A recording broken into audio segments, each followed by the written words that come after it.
What book have you read that has forever changed the way you view or live life? I'll try my best, but it's a bit challenging to describe. Everything about the book, the characters, the plot, the language, etc., it all drew me in and I found myself absolutely held captive by it. Each character has different motivations and desires and each told me something new and different about the human condition. They felt like real people to me in a way that I've never before experienced from any book, and I read a lot, because it all just seemed so genuine. I felt that not only could I deeply relate to many of them, but I could also envision versions of each of them in people who appear in my life and that I now understood those people better as a result. Almost before I knew it, I had read the whole thing and hungered for more, which I knew would never come and could never come, not only because the author has been dead for a long, long time, but because the ending was so immensely perfect and well suited to the circumstances that I knew it was over. And it has such a sense of rightness to it that I wasn't even mad that I couldn't read more tales of these characters. Somehow I just knew when I had finished the book that I wasn't the same person, because never before had so many different aspects of life been presented to me so clearly and endearingly. I feel I have a better understanding of human nature now as a result, as strange as that may seem. In short, it's a long-ass book but so incredibly worth it, particularly if you have little to no knowledge of the plot and the characters. It's simply a delight to read unawares, and I truly wish that I had read it earlier in my life. But who knows, maybe it came at the time I needed it most. P.S. Don't watch any of the movies until after having read the book. Each and every one of them screws it up massively and ruins what I consider to be the perfect ending. I read it as a teen when I found it in a classmate's bookshelf, and finished it in 30 minutes. Conscious that my friends were chilling beside me while deep inside, my life, or at least, my mindset had completely changed. At the end of 2019, I reread it again out of nostalgia, and I bawled. Before, I could relate to the little prince. Now, I was conscious of the similarities that I had with the grown-ups. I was now the pilot.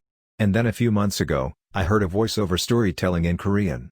They had turned the Rose into a grown man, while maintaining the voice of the little prince. And I ended up hearing the story in a new perspective, one that made me think of the relationship between a child and a parent who were both slowly growing older and apart from each other. Again, I was crying as if it was my first time to encounter the story. The Great Gatsby. It continues to teach me how hope is a two-ended street. One side that pushes a person to achieve greatness, and the other impairs the human sense of reality. To stay between the opposition is what I strive for, despite the difficulty that follows. To live a life of tragedy is not inherently a complete loss, it's a choice. One must understand the risks that come with standing defiant by their vision at all costs. It may be lonely and dark to take a unique path, but in the end, it will be worth everything.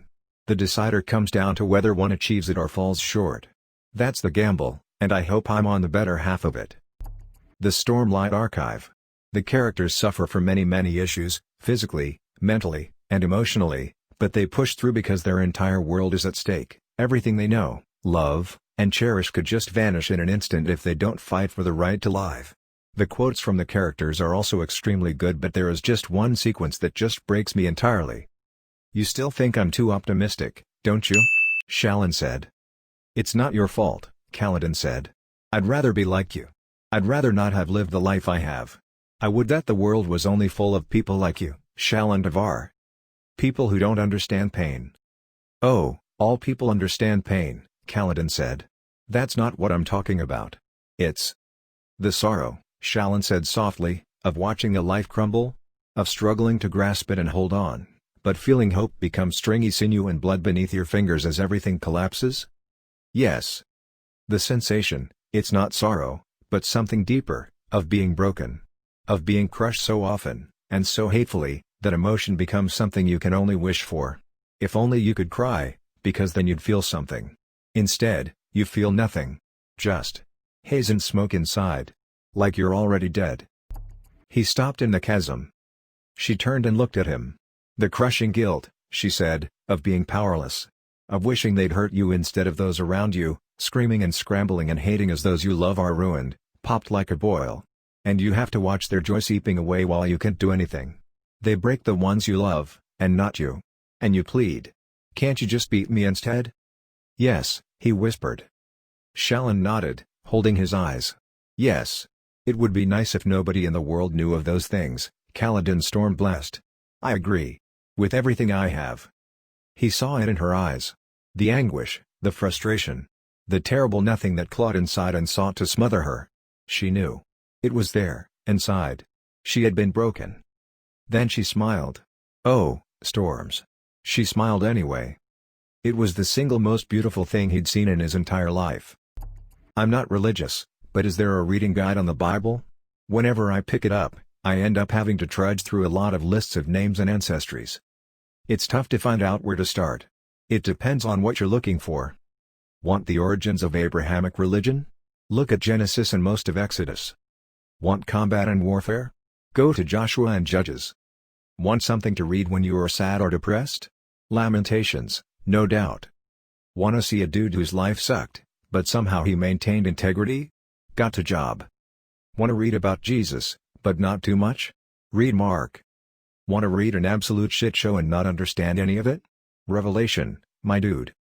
But definitely look up the stories of the king whose belly was so big that it swallowed a sword that pierced his gut.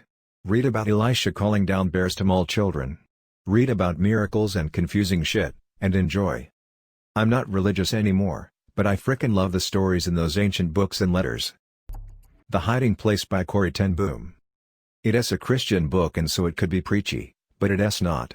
Corrie is kind of a fuck-up surrounded by a wise family.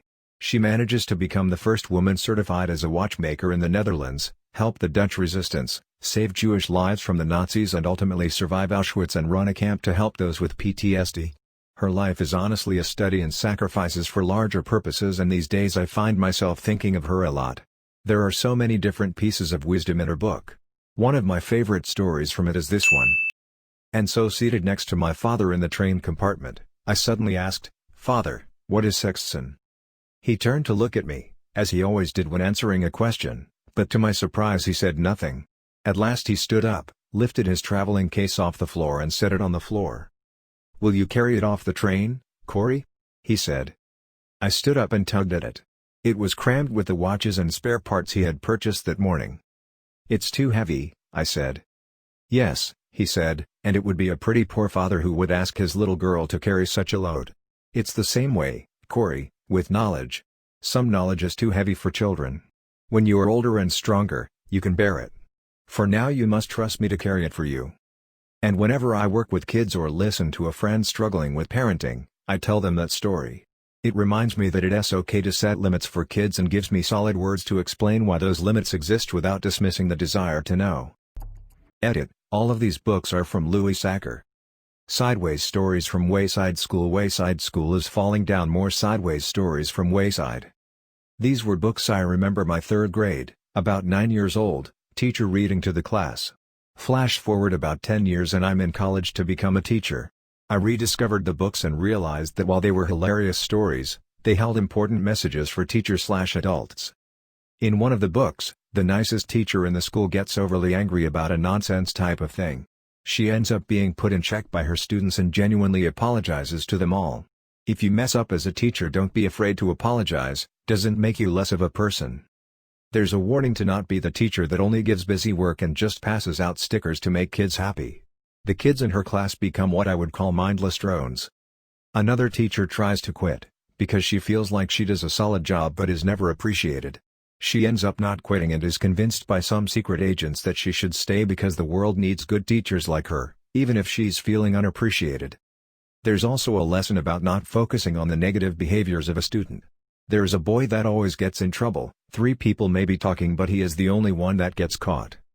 There's a boy in the girls' bathroom. Another story that was fun as a younger person, but coming back to it as a teacher made me appreciate it in a deeper way.